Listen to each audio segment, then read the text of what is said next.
Wrap on KEZI 9 News. Welcome to the Roundball Wrap. I'm Zivin. He is Erik Elken. Sheldon has had an impressive start to this season. 9 wins, only 2 losses. But going into their game tonight against North Eugene, the story wasn't whether the Irish could win their 7th in a row.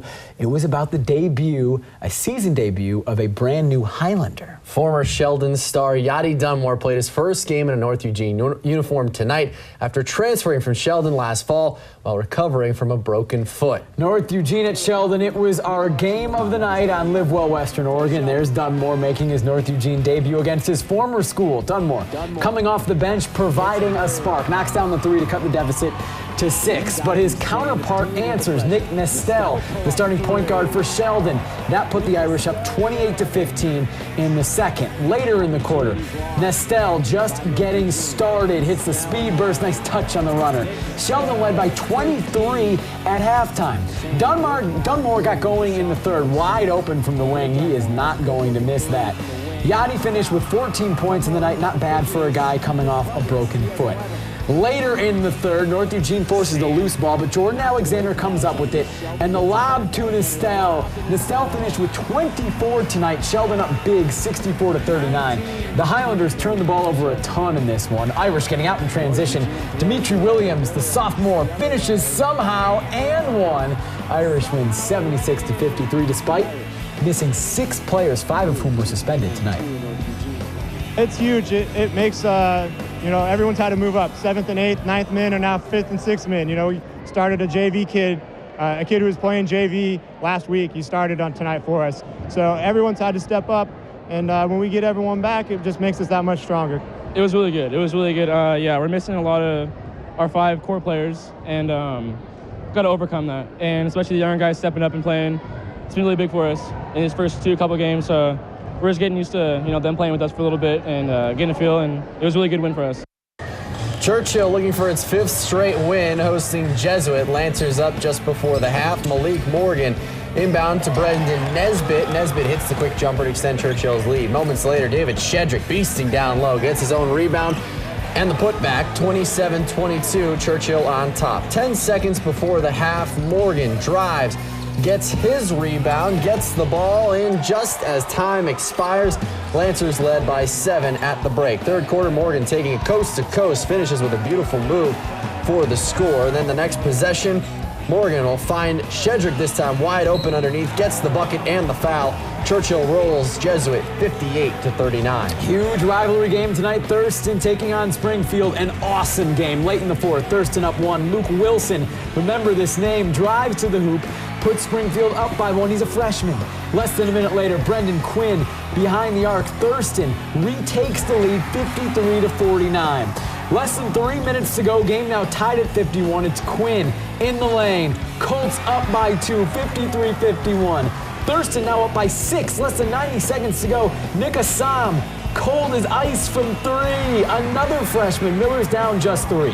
Under a minute to play. Alec Cook from way back ties the game up at 57. 30 seconds left. Quinn for the go-ahead score, but Luke Wilson with a huge block. Springfield ball, and with 5 seconds left, Cook finds Wilson open underneath at the buzzer. How do you get so open at the buzzer? Springfield wins 59-57 in a thriller against rival Thurston. Roseburg in league action tonight down at South Medford. Second quarter, South up 6. Cameron English, nice pass to Mark Winans for the layup. South Medford up 16-8. Third quarter, Carson Reed on the move.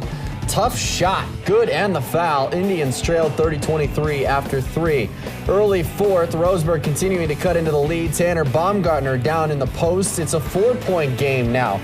Roseburg trying to come back with the steal. Reed with the bang and the bucket. Indians come back to tie it at 30. Less than 2 minutes to go. South up 1. Ben Orndorff will pull up for the long jumper. 36-33, Panthers on top. South Medford holds on to win it 39-35. Battle of the Spartans as Marist visits Corvallis. Another fantastic finish. First quarter, Marist ball, Austin Tyner to A.J. Bartko, who hits a 3. Cuts the Corvallis lead to 1. This game close the whole time. In the fourth quarter now, Corvallis' Zach Zaleski with the steal. Ahead to Cole Garrett, takes it all the way. Corvallis up 43-42, 1-point lead. Corvallis ball again. Zaleski to Jordan Davis, who goes to work in the post. Corvallis up 45-44 with just under 2 to play. It's a 2-point Corvallis lead. Under 30 seconds left, Chandler Potter ties the game up, 20 seconds to go. Corvallis with a chance to win. Andre Kraus, no, gets his own rebound and puts it back in with 3 seconds to go.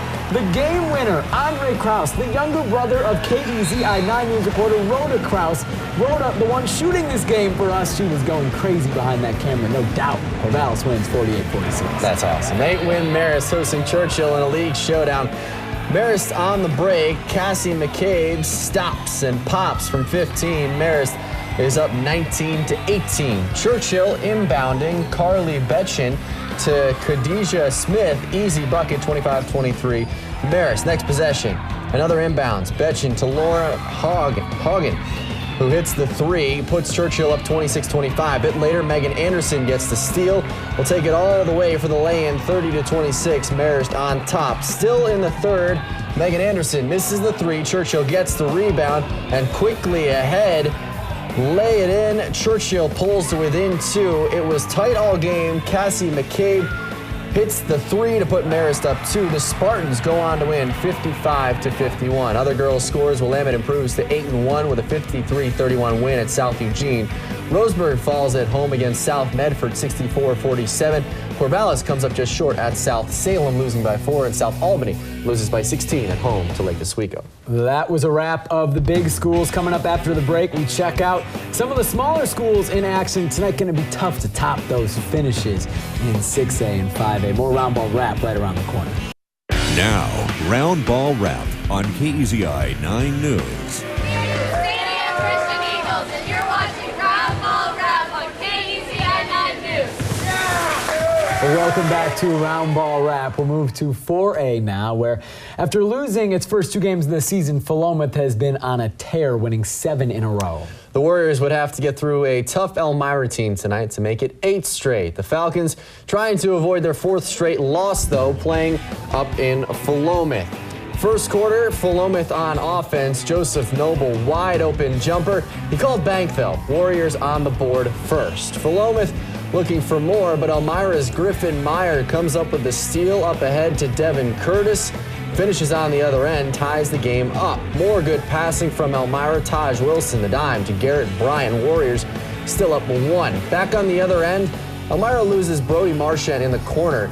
Wide open 3-ball is good. Warriors up 4. Later in the quarter, Falcons don't stop the ball. Jake, what's the number 1 rule on defense? Stop the ball. They don't do it. Trey Ecker all the way to the rack. Warriors coast to a 61-45 win. My number 1 rule is block, go down, and dunk it on the other end. That's a lot of defense. Junction City also trying to avoid its 4th straight loss, hosting YAMHILL-CARLTON early on. Joe Van Rast to the rack. Junction City up by 4.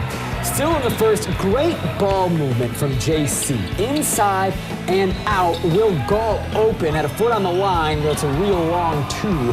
JC up by 6. Galt again hesitates, gets to the rim.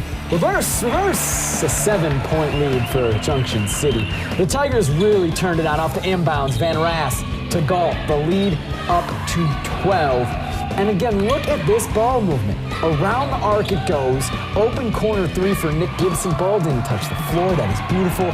Tigers from JC, while the Tigers from YC, 90-36. 3A Pac-West Conference battle. Pleasant Hill at Santiam Christian. We'll pick things up in the second quarter. Santiam Silas Patterson open for 3. That is good. Eagles up 29-17. Third quarter now, Eagles Devin Horn to Christian Fulbright. Nice pass and the reverse finish. Eagles up 34-19. A little later on, Pleasant Hill's Dakota Juby to Charlie Willett for the 3. It's good. Cuts into the Eagles' lead, which is now at 12. Eagles just too much, though. Horn drives the alley and scores. Lead back up to 15, 37-22. Horn will get the assist this time. Looking up ahead to Ty Villers, and Another reverse scoop shot. That was nice. SC was in control throughout. Goes on to win it 60-32. Okay, Santiam Christian. 2-loss Harrisburg hosting winless Jefferson in another Pac West matchup. Second quarter, Harrisburg up big. Jumper no good, but Joey Knox is there for the rebound and the putback. Harrisburg's up 32-10. Still in the second, Tristan Fekete. Reverse again. A lot of reverse layups tonight. Doing things right. Backwards Friday, yes. yes. That is. Harrisburg up 22 at this point. Final seconds of the first half. Gibson Brown at the buzzer. Harrisburg still up big. 19 was the lead at halftime. Early third. Joey Knox to James Morton, which the jumper. It's a 21-point Harrisburg lead. Eagles just dominating. Avery McMillan shrugs off the defenders. Step back, knock it down. Harrisburg with an easy win, 63-33. Won a Mountain West League showdown. McKenzie at Lowell early in the first quarter. Lowell up 4-0. Good ball movement by the Red Devils. Ryan Sinnott to Sean Castellani for Trey. It's good. Later, Bailey Adams will drive to the basket, puts McKenzie on the board for the first time. By the way, I like that quarter. Awesome, Jim. It's really great. Lowell on the fast break. Castellani finds Cameron Slavin in the open court. That's a good deuce. Red Devils now up 11-2. Mitchell Ribeiro, all 5'3" of them from beyond the arc. Only a little bit shorter than Jake Zivin. Then it's Alex Norris down low for 2. He led the team with 16. That was a cheap shot by me. And Lowell cruises 58-28.